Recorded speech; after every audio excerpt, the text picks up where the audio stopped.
हरे कृष्णा। सभी को स्वागत है पुनः ये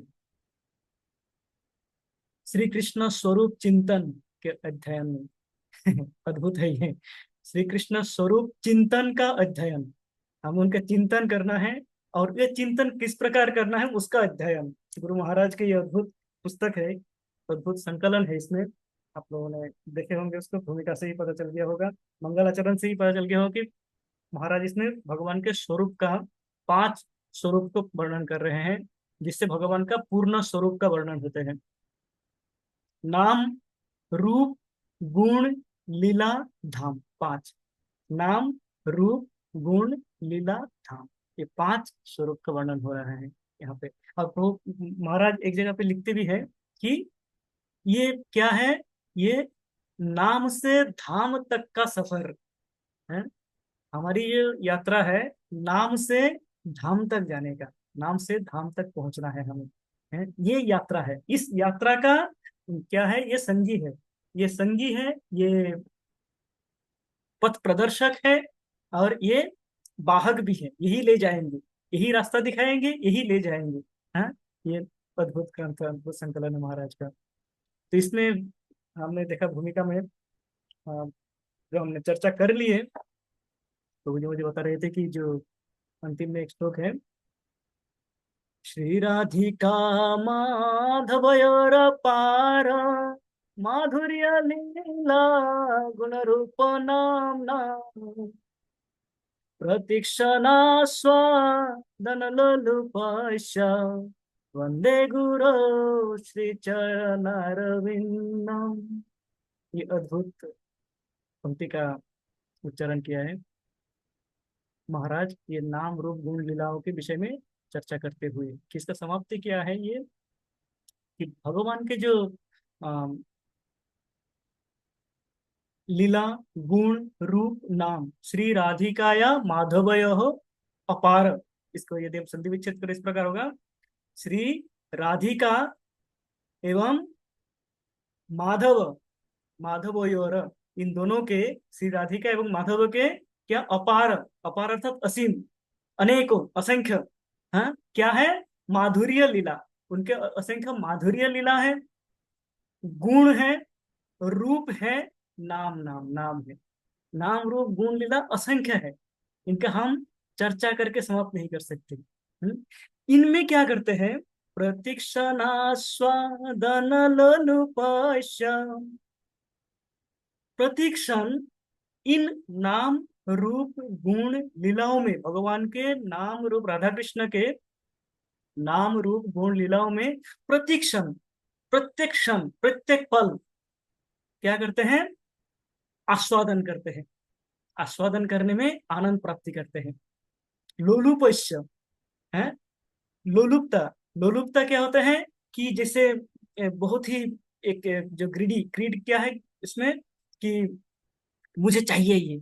जैसे हमें कभी बचपन में होता था कि हमने देखा एक लॉलीपॉप किसी के हाथ में, या कोई अच्छा सा अ, पकवान देख लिया, तो हमें, हमारे हो जाता था कि ये मुझे चाहिए। या कोई अच्छा सा किसी के पास मान लीजिए खिलौना होता था, तो हमें लगता था कि ये हमें चाहिए। हाँ, ये लोलुपता होते हैं। जो शुद्ध भक्त होते हैं, शुद्ध भक्तों में ये लोलुपता दिखा जाते हैं, जो कि ये रस आस्वादन में, भगवान के नाम रूप गुण लीलाओं के रस आस्वादन में उनके इतना लोलुपता होते हैं वो, हैं लोलुपस्य, वो एकाग्र चित्त से पूर्ण, पूर्णतः उसमें मग्न, निमज्जित रहते हैं इन नाम रूप गुण लीलाओं में, और उसका रस आस्वादन करते हैं, करके हमें रास्ता दिखाते हैं। महाराज कहते हैं, इसी इसी पैराग्राफ में कहते हैं कि श्री कृष्ण के मधुर नामादि का चिंतन तथा आस्वादन करना ही शुद्ध भक्तों का एकमात्र जीवन है। शुद्ध भक्तों का एकमात्र जीवन, एकमात्र जो जीवन का ध्येय है, जीवन का लक्ष्य है, वो क्या है, कि ये नाम रूप गुण लीला धाम का आस्वादन करना, उनका चिंतन करे और उनका रस आस्वादन करे। हम देखेंगे हमारे गुरु महाराज, कभी भी उनका कथा हो, कभी भी वो कथा कर रहे हो नहीं कर रहे हो, उनका जो एक होता है फॉर्मल टॉकिंग, जो साधारणतः टॉक में होते हैं, किसी टॉक में होता है, फॉर्मली टॉक किया जाता है। इन महाराज के जिसे हम जानते हैं, हमारे प्रभु जी कहते हैं कि इनफॉर्मल टॉक भी हो, आपस में ऐसी बातचीत कर रहे हो, चिट चैट कर रहे हो, तो भी टॉपिक क्या होता है? राधा कृष्ण। शिला प्रभुपाद के कोई भी रिकॉर्डिंग देखे, किसी भी बात है, कहीं से भी कुछ भी टॉपिक हो, उनका ध्यान कहाँ चला जाता है? राधा कृष्ण पे। तो ये होता है सदा सर्वदा प्रति क्षण वो उस चिंतन में रहते हैं। हम बोलेंगे कितने गर्मी है, कितना गर्म है, या कितना सर्दी है, उनके लिए क्या है, ये भी राधा कृष्ण का एक स्वरूप वो देखते हैं। शिला प्रभुपाद के विषय में कहते हैं कि वो एक बार जब अमेरिका पहुंचे, जहाज में पहुंचे, इस प्रकार उनको जो रिसीव करने आए, वो उनके श्वाल लाना, गर्म कापड़ लाना भूल गए। और यहाँ से प्रभुपाद गए, गर्म कपड़े लेके नहीं गए भारत से जब गए। तो कहते हैं जब जैसे ही वो बाहर निकले, तो सर्दी, मानो इतने सर्दी करा के सर्दी हो गई, तो सभी क्षमा याचना करने लगे, प्रभुपाद हम तो भूल गए हैं उनसे, ये प्रारंभ की समय की बात है। तो वो बोल रहे थे हम तो भूल गए हैं, ये सवाल लाना है, तो ठंडी बहुत है। प्रभुपाद कहते हैं ये ये जो है ना, ये जो चिल है, ये जो ठंडा है, ये कृष्ण का आलिंगन है। ये क्या है? कृष्ण क्या है? कोटि चंद्र सुशीतल, करोड़ों चंद्र के शीतलता है कृष्ण में, वो शीतलता का मुझे प्राप्ति हो रही है। तो ये सर्दी सर्दी में भी कृष्ण देखते हैं। है? कुछ भी हो, कोई भी टॉपिक हो, घूम के हम यदि प्रभुपद के लीलामृत तो पढ़े, अथवा हम यदि उनके शिष्यों के जो कथाएं हैं उनको सुने, तो हम देखेंगे किसी भी टॉपिक हो, टॉपिक कुछ भी चल रहा हो, घूम के कृष्ण पे चले जाएंगे। तो ये होता है प्रतिक्षण आस्वादन, प्रतिक्षण आस्वादन लोलुपस्य, लोलुपता से प्रतिक्षण भगवान के इस लीलाओं का आस्वादन करना। ये करते हैं, जो ये करते हैं, वो गुरु बनते हैं, वो गुरु बनने के योग्य है। और जो गुरु है वो इनका ही चिंतन करते हैं, जो प्रकृत गुरु है। और चिंतन करके क्या करते हैं? महाराज कहते हैं कि वो शुद्ध भक्तगण क्या करते हैं? हमें अपना रास्ता बताते हैं, कि हमें किस प्रकार हमारी जो गंतव्य स्थल है, नाम से धाम तक की जो गंतव्य स्थल है, नाम से प्रारंभ किया हमने, धाम में जाना है। कहाँ? भगवत भागवत धाम में जाना है। यद गत्वा न निवर्तन्ते तद धाम परमम मम, उस धाम में मुझे जाना है। तो वो जो यात्रा है, इस यात्रा में सहायक कौन है? ये गुरु, ये साधु। और इनके संगति में ही ये ज्ञान हम प्राप्त कर सकते हैं, जिससे कि हम नाम से धाम तक की सफर को तय कर सकते हैं, समाप्त कर सकते हैं। भगवान के आगे जो आएंगे, भगवान के माधुर्य लीला, इसमें कुछ टॉपिकों पे चर्चा हुई है, तो हम थोड़ा सा हल्का हल्का चर्चा कर लेंगे। माधुर्य लीला, भगवान के माधुर्य लीला, भगवान के गुण, रूप और नाम, इनके विषय में हम चर्चा करते हैं। क्योंकि ये यही यही भगवान के विषय में जब भी हम चर्चा करते हैं, भागवतम हो, चैतन्य चरितामृत हो, भगवत गीता हो, वो क्या करते हैं? इन चार विषय में, पांच विषयों में मुख्यतः चर्चा करते हैं। भगवान के नाम के विषय में चर्चा होते हैं, भगवान के रूप के विषय में चर्चा होते हैं, भगवान के गुण के विषय में चर्चा होते हैं, भगवान की विभिन्न लीलाओं के विषय में चर्चा होते हैं। और अंततः भगवत भागवत धाम है, वैकुंठ के विषय में चर्चा होते हैं, गोलोक वृंदावन के विषय में चर्चा होते हैं। तो हम प्रयास करते हैं एक एक करके इनका चखने का। हाँ, बस प्रथमतः आता है कि माधुर्य लीला, भगवान के माधुर्य लीला। तो ये माधुर्य लीला के विषय में अनेकों धारणाएं होंगे, अनेकों कथाएं होंगे, अनेकों कहानियां है, स्टोरी है, मूवीज है, बहुत कुछ बने होंगे। माधुर्य लीला का जो मुख्य विषय है, यदि हम श्रीमद् भागवतम को देखें, हम यदि हम राधा कृष्ण के लीलाओं के विषय में ध्यान पूर्वक उसका अध्ययन करें, तो हम देखेंगे जो राधा कृष्ण के माधुर्य लीला, ये मुख्यतः विरह पे आधारित है। साधारणतः हमारा धारणा क्या है, जो प्रेम की परिणति, प्रेम की प्राप्ति, पूर्णता क्या होते हैं? दोनों के मिलन से होते हैं। ये हमारे साधारण जो हम देखते हैं हिंदी मूवीज में दिखाते थे। And they lived happily ever after. और इसके बाद इनके जीवन आराम से चलते रहे, दोनों एक साथ हो गए हैं। एक साथ हो जाना ही प्रेम की परिसमाप्ति समझा जाता है इस भौतिक जगत में। है कारण हम शरीरधारी जीव हैं, देहधारी जीव हैं, हम देहात्म बुद्धि से ग्रसित हैं। हम देहात्म बुद्धि से ही सोचते हैं कि हमारे दो देह एक हो गए तो हमारे प्रेम पूर्णता प्राप्त हो गया। राधा कृष्ण के प्रेम की जो मुख्य विषय है वो है उनके विरह। अब देखेंगे रासलीला, जहाँ पे रासलीला, हम बोलते हैं रासलीला किया है, कृष्ण ने रासलीला किया है, हम भी रासलीला करेंगे हैं। पर रासलीला का मुख्य विषय क्या है? रासलीला का मुख्य विषय है जहाँ पे वो विरह हो जाते हैं, अल्प समय के लिए कृष्ण अंतर ध्यान हो जाते हैं। और गोपीगण विरह में गोपी गीत गाते हैं। तो रास पंच अध्याय का ये जो गोपी गीत का अध्याय है, ये मुख्य अध्याय है जिसमें प्रेम की पूर्णता को दर्शाया गया है। विरह, जैसे गोपीगण गाते हैं, तब कथामृतम तप्त जीवनम कविभिरीडितम कल्मषापहम श्रवण मंगलम श्रीमदादतम भुवि गृह्णन्ति ये भूरिदा जना। गोपीगण राधा रानी मुख्यतः बता रहे हैं कि हे कृष्ण, तव कथा अमृत, आपका कथा अमृत है। आपका जब कथा होती है, आपका जब कथा, आपके विषय में जब चर्चा होती है, वो हमारे कानों से अमृत घुलते हैं और हमारे हृदय में प्रवेश करते हैं। हमारे हृदय को अमृत से परिपूर्ण कर देते हैं। ये श्रवण करना ही मंगलमय है। श्रवण मंगलम श्रीमद आदतम, ये सौभाग्य का प्रदान करते हैं। आपके कथा का श्रवण क्या करते हैं? हमें मंगलमय कर देते हैं, हमारे जीवन को मंगलकारी करते हैं। हमारे जीवन में जितने बाधाएं हैं, असुविधाएं हैं, वो दूर कर देते हैं। और क्या कर देते हैं? वो मंगल कार्य कर देते हैं। और समस्त जो जगत के तीनों लोगों के जो जीव है अथवा जो ग्रहण कर सकते हैं, वो क्या करते हैं? आप ही का ये कथा अमृत ग्रहण करते हैं।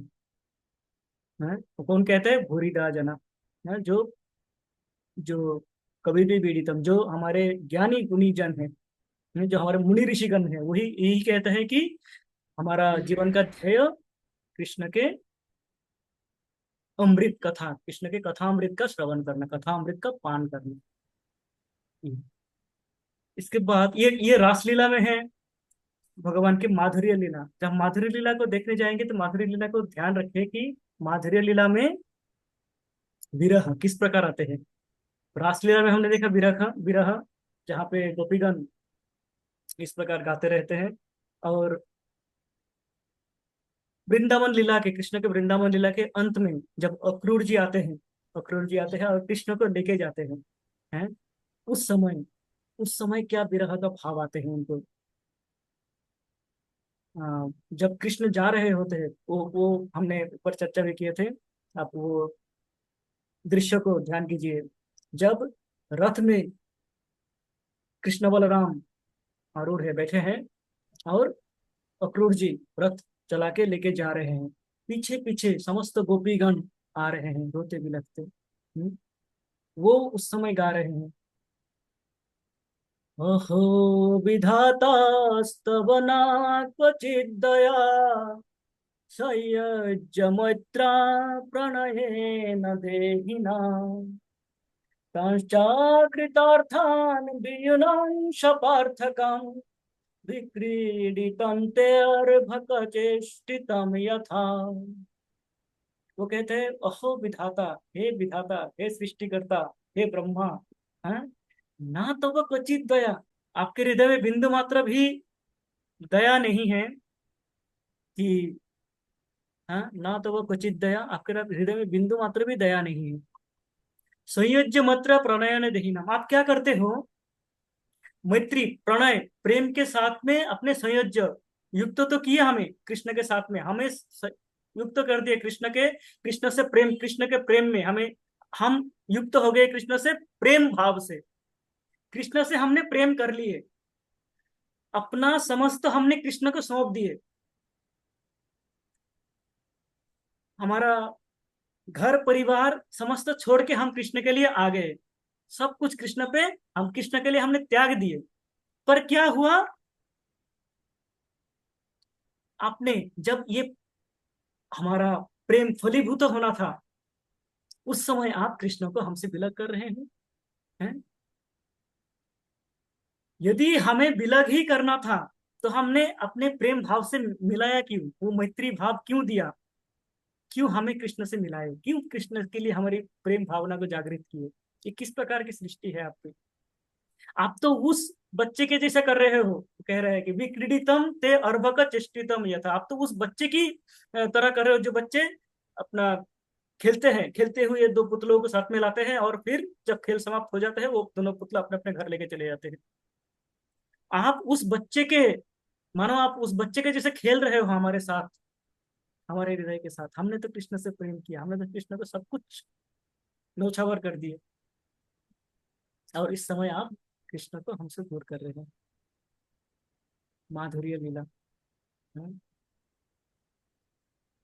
तो ये माधुर्य लीला के विषय में हम जब चर्चा करेंगे तो हमें, मैं व्यक्तिगत रूप से यही सोच रहा था कि कृष्ण, राधा कृष्ण के माधुर्य लीला जो हमें, हमारी जो हिंदी मूवीज देख के अथवा ये स्टोरिया पढ़ के, हाँ, अथवा ये सुन के, गाने सुन के जो एक अवधारणा बैठे हुए थे, है माधुर्य लीला, राधा कृष्ण के माधुर्य लीला किस प्रकार है, तो राधा कृष्ण के जो माधुर्य लीला है वो इस प्रकार है? ये विरह का भाव इतना प्रगाढ़ था कि स्वयं कृष्ण आकर्षित हो गए कि मुझे भी इस विरह भाव का अनुभव करना है, माने क्या की तो, और मैं अपने इस आ, भगवत स्वरूप में इस विरह भाव का अनुभव नहीं कर सकता। हाँ, तो मुझे एक बार राधा के रूप में आना है। वो आए, भगवान चैतन्य महाप्रभु के रूप में आए, और माँ राधा रानी ने अपना शरीर दे दिए कि ये शरीर लेके जाओ, तुम्हारा शरीर ये विरह का व्यथा, विरह का भाव को धारण नहीं कर पाएंगे, मान लीजिए कृष्ण नहीं कर पाएंगे, तो राधा रानी का भाव, राधा रानी का भाव लेके भगवान आते हैं। अनर्पित चरीम चिरार करुणया अवसरिणः कलौ, हैं? श्री चैतन्य चरितामृत के प्रारंभ में ही मंगलाचरण में ही बताते हैं कि वो प्रेम भाव जो अर्पित नहीं किया गया था, उसको देने के लिए चैतन्य महाप्रभु आते हैं, उस माधुर्य लीला को आस्वादन करने के लिए राधा के भाव में। कृष्ण जानते हैं कि मुझे राधा के भाव में इस प्रेम का आस्वादन करने के, राधा आप पे क्या बीते होंगे, आप कैसे, किस प्रकार इस रस का आस्वादन किए होंगे, क्या स्वाद आपको मिला होगा, इस रस का आस्वादन करने के लिए आते हैं। ये माधुर्य लीला भगवान के। फिर आते हैं भगवान के गुण। हाँ, माधुरी लीला हम चर्चा करते रहेंगे, तने को है, चैतन्य चरितामृत है, मध्य लीला पूरा ही है, उसके बाद हमारे श्रीमद् भागवतम है। तो हम, हमारे पास समय की कमी है तो हम जितना कर सकते हैं। हाँ? माधुर्य लीला गुण रूप नाम नाम, गुण, गुण के विषय में जानते हैं भगवान के, भगवान के गुण के विषय में। भगवान के गुण भी असीम है, हम जानते हैं, अनंत गुण है भगवान के। अ, श्रीमती रुक्मिणी देवी, माता रुक्मिणी एक पत्र लिखते हैं, रुक्मिणी देवी एक पत्र लिखते हैं श्री कृष्ण को, जब उनका विवाह होने ही वाला है शिशुपाल के साथ। उस समय वो कृष्ण को अपना हृदय प्रदान कर चुके थे, तो एक ब्राह्मण के हाथों में अपना पत्र भेजते हैं कृष्ण को, आओ मुझे लेके जाओ। उस पत्र में रुक्मिणी देवी लिखते हैं कि श्रुत्वा गुणान् भुवन सुंदर शृण्वतां ते, निर्विश्य कर्ण विवरै हरतंगतापम्, त्वं दृशं दृशिमतामखिलार्थलाभं, तय्यच्युत विशति चितमात्र पतम में। रुक्मिणी देवी लिखते हैं, हे कृष्ण, श्रुत्वा गुणान भुवन सुंदर शृण्वतां ते। आपके जो हे भुवन सुंदर कृष्ण, हे अतुलनीय रूप के अधिकारी कृष्ण, जो समग्र भुवन को मोहित कर सकते हैं, उस रूपधारी कृष्ण, श्रुत्वा गुणान, आपके गुणों के विषय में जब सुनते हैं, जब भी जो भी आपके गुणों के विषय में श्रवण करते हैं, क्या होते हैं? शृण्वतांते, सुनने वालों को क्या हो जाता है? निर्विश्य कर्ण विवरे ही हरोत अंग तापम। निर्विश्य कर्ण विवरे ही, कर्ण रंध्र से जब वो आपके कथा प्रवेश करते हैं हमारे हृदय में, तो क्या होता है? हरोतो अंग तापम, हमारे समस्त अंग ताप, हमारे समस्त दुख कष्ट, ये जो भौतिक कष्ट है, दुख है, ये दूर हो जाते हैं। अंग ताप अर्थात शरीर के ताप। मानो जब हमारे बहुत तेज बुखार आया हो, 105 चल रहा है, तप रहा है शरीर, है वो अंग ताप। कृष्ण के कथा से वो अंग ताप क्या हो जाता है? हरो, तो हरण कर लेते हैं मानो। है मानो वो मेडिसिन है जिसको पान करने से क्या हो जाता है? हमारी अंग ताप दूर हो जाते हैं। भगवान के वो गुण हैं, इतने सारे गुण हैं। हम्म। और क्या होते हैं? रूपम दृशाम दृशिमताम अखिलार्थ लाभम। आपके रूप इस प्रकार है जिनको देखने से दृशिमताम अखिलार्थ लाभम, जिनको वो रूप का दर्शन जिनने कर लिया, उन्होंने अखिल अर्थ, समग्र संसार के समस्त विषय प्राप्त कर लिया है। उनके लिए वांछा के लिए और कुछ बचे नहीं है। उनके उनके और इच्छा कोई शेष नहीं बच गया कि मुझे और ये चाहिए था। है मानो सब कुछ प्राप्त हो गया हो, अखिलार्थ लाभ हो, सब मिल जाता है उनको कृष्ण को जब दर्शन कर लेते हैं। हम्म। भगवान के रूप, भगवान के गुण, भगवान के गुण के विषय में जो हम सुनते हैं, हैं, भगवान के षड ऐश्वर्य युक्त है भगवान, 6 ऐश्वर्यों से युक्त है भगवान। अतुल है, अतुल्य है। उनके समान ना रूप है किसी का, ना किसी का उनके समान गुण है? गुण के विषय में जैसे कहते हैं कि एक श्लोक है, असित गिरि समम स्यात् कज्जलम सिंधु पात्रे सुरतरुबर शाखा लेखनी पत्र मुर्वी लिखति यदि गृहीत्वा शारदा सर्वकालम तदपि खिचड़ी बता देना कब डालने हैं। कृष्ण पारम न याति। डाल ना। असित गिरि समम स्यात् कज्जलम सिंधु पात्रे। कह रहे हैं कि यदि हमारा क्या हो, आ, कज्जलम सिंधु पात्र, हमारे यदि एक समुद्र समान यदि स्याही से भरा हो, जिससे हम लिखेंगे, इंक, इंक पॉट जिसे कहते हैं ना, स्याही, जिससे लेखनी के द्वारा लिखा जाता है, वो लेखनी के इंक, स्याही यदि समुद्र से समान हो, है, और क्या है, सूर तरुबर शाखा, बहुत ही सुंदर तरुबर, एक श्रेष्ठ, एक पेड़ के शाखा को काट के हमने उसको लेखनी बनाया, कलम बनाया। हाँ, और पत्रम उर्वी, समस्त पृथ्वी को यदि हम लिखने के लिए अपना कॉपी बनाया, मानो कि मेरा लेखनी, मेरा जो कलम है, मेरा जो पेन है, वो एक आ, बहुत ही दिव्य पेड़ का शाखा से बनाया गया हूं। उसमें जो इंक यूज करेंगे हम, जो स्याही व्यवहार होगी, वो स्याही मानो समग्र समग्र समुद्र के जल, जिस प्रकार समुद्र में जल भरा हो उस प्रकार उस स्याही से भरे हो, उतना सारा स्याही हो, उतना सारा इंक हो। लिखेंगे कहाँ? मेरा जो कॉपी है जिसमें लिखना है मुझे, मानो समग्र पृथ्वी, समग्र भूतल में मैं लिख सकता हूँ, लिखने के लिए दे दिया। अब लिखेगा कौन इतने सारे? हाँ, लिखती यदि गृहीत्वा शारदा सर्वकालम। शारदा अर्थात माँ सरस्वती को यदि सर्वकालम, अनंत समय दे दिया कि माँ सरस्वती आपको अनंत समय दिया जाता है, आपको समग्र पृथ्वी का परिभाग दिया जाता है जिसपे आप लिख सकते हो। ये समुद्र के जो जल है वो आपके लिए स्याही है। आपको भगवान के गुण देखना है, गुण के विषय में।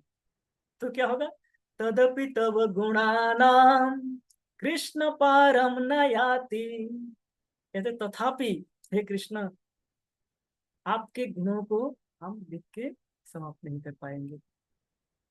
ये आपके असीम गुण है, इतने सारे गुण है आपके भगवान के। भगवान के रूप के विषय में कहते हैं, ब्रह्मा जी कहते हैं, ब्रह्म संहिता में भी हमने पढ़ा है कई सारे रूपों के विषय में।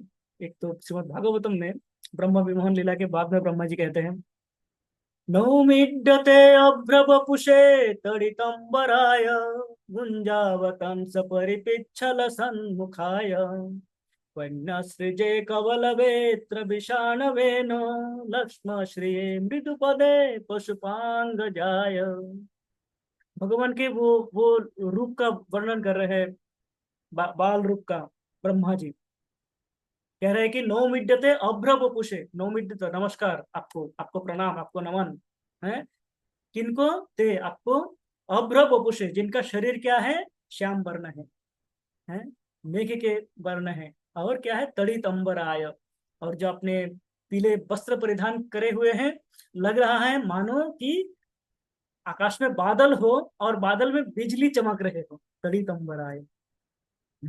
आपके रूप क्या है, घने काले बादल के हैं, नव जलधर रंग है आपके शरीर के, अपने पीत वस्त्र धारण किए हुए हैं, वो मानो लग रहा है जैसे बादल में बिजली चमक रही। गुंजावतंस परिपिच्छ लसन मुखाय, आपके उज्जवल छटा विखरित बिखरते हुए मुखमंडल में क्या है? गुंजा, गुंजा एक गुंजा फल होते हैं जिनसे आपने माला परिधान बना के परिधान किए हुए हैं, गुंजा फल के, गुंजा बेरी के माला परिधान किए हुए हैं आपने। अवतंस परिपिच्छ, मोर मुख से आपने क्या किया है, मुकुट बनाया हुआ है, मोर पंख से, मोर पंख का मुकुट आपने धारण किए हुए हैं, और क्या आपके लसन मुखाय, आपके मुख से मानो छटा बिखेर रहे हो, उज्जवल हो रहे हो, चतुर्दिशा में आलोकित हो रहे हो, इस प्रकार आपके मुख का सुंदरता है? वन्य सृजे, और क्या किया आपने, वन के 네, विभिन्न फूल पतों से 대군 뭐 했노? 네. कवल, आपके हाथ में, उस समय भगवान के हाथ में क्या है, मानो चावल है, कबल अर्थात चावल। वो भोजन कर रहे थे, अपने मित्रों के साथ में वन भोज कर रहे थे, हैं? वन भोज, तो एक हाथ में उन्होंने चावल लिए हुए हैं, तो एक हाथ से खा रहे हैं? विषान, जो शिंगा होते हैं, भैंस के सिंग से जो बनाया जाता है एक शब्द करने वाला, जिससे वो अपने गाय गाय गौ माताओं को बुलाते हैं? वो विषान, बेत्र, एक बेत्र होते हैं उनके हाथ में, जो दुष्ट बछड़े होते हैं उनको दिखाते हैं, मारते नहीं है, दिखाते हैं, अरे काली कहाँ जा रही है तू, आजा आजा इधर आजा इधर आजा। वो दिखाते हैं, दिखाने से वो आ जाते हैं, कभी कभार भूल के भ्रमित होके इधर उधर चले जाते हैं, जैसे हम भ्रमित होके चले जाते हैं। गुरु महाराज कहते हैं आ जाओ 4:30, 5 बजे हमारे साथ जप में लग जाओ, है? तो उस प्रकार कृष्ण कहते हैं अरे तुम इधर मत जाओ, इधर आ जाओ, मित्र दिखाते हैं, तो मित्र है वो। विषाण मित्र, विषाणु वेणु और बांसुरी, कृष्ण के सदा संगी बांसुरी है। वेणु के विषय में चर्चा करेंगे तो अनेक लंबा हो जाएगा। वेणु, वेणु माधुरी, जो कृष्ण के जो 4 माधुरी है उसमें एक वेणु माधुरी एक है, वेणु माधुरी, वेणु सदा सर्वदा कृष्ण के साथ में रहते हैं। तो इस प्रकार रूप के बता रहे कि आ, लक्ष्म श्रिय मृदुपदे, आप क्या कर रहे हो, मृदुपदे, अत्यंत धीमी गति से आप चल रहे हो और अपने मित्रों के साथ में आनंद ले रहे हो। ब्रह्मा जी वो उनके रूप का वर्णन करते हैं? अपूर्व रूप के, रूप का वर्णन और एक होते हैं, अ, जैसे वेणुगीत में ही कहा जाता है, वेणुगीत में बताया हमने, बहुत ही सुंदर रूप का वर्णन करते हैं सुखदेव गोस्वामी कृष्ण के। कहते हैं, बर्हा पीड़म नटवर बपुः कर्णयोः कर्णिकारम् बिभ्रट बासः कनक कपिशा वैजयन्तीं च माला रंधन वेणोरधर सुधया पूरयन् गोपवृन्द वृन्दारण्यं शपदरमणं प्राविशत गीतकीर्ति। सुखदेव गोस्वामी कहते हैं, वर्णन करते हैं कि भगवान के रूप जब वन में आ रहे हैं कृष्ण, तो क्या किस प्रकार से आ रहे हैं। बरहा पीडम है, जैसे मोर पंख के मुकुट परिधान करके, मोर पंख के मुकुट है। नटवर बपु, उनके शरीर इस प्रकार है मानो वो नटवर हो, माने श्रेष्ठ, नटों में श्रेष्ठ हो।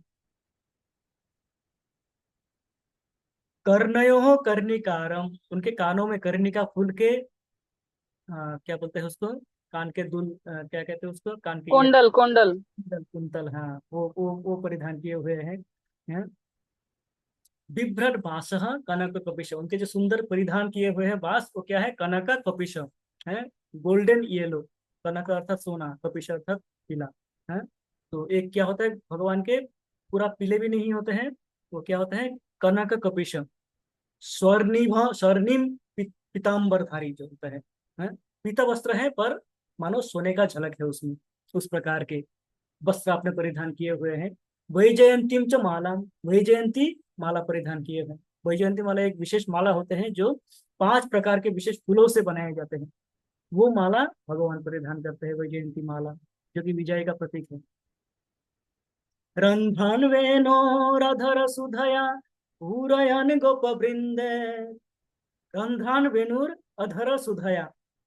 हाँ, शुद्ध गोस्वामी नहीं कह रहे कि कृष्ण बांसुरी बजाते हुए आ रहे हैं, बांसुरी बजाते हुए आ रहे हैं। इसको कैसे बताया कि कृष्ण क्या कर रहे हैं, रंध्रान वेणुर, वेणु के रंध्र, वेणु के छिद्रों को, अधर सुधया पूरयन, वेणु में जो छिद्र है उनको क्या कर रहे हैं, अपने अधर सुधा अमृत से पूर्ण कर रहे हैं, बांसुरी बजा रहे हैं। ये कहना था। इसको किस प्रकार सुंदर ढंग से प्रस्तुत करते हैं सुखदेव गोस्वामी कि कृष्णा जब आ रहे हैं अपने अधर सुधा से, अपने मुख के अमृत से, मुखामृत से क्या कर रहे हैं, बांसुरी के जो छिद्र हैं उनको परिपूर्ण कर रहे हैं, माने सुंदर बांसुरी बजा लेते हुए आ रहे हैं।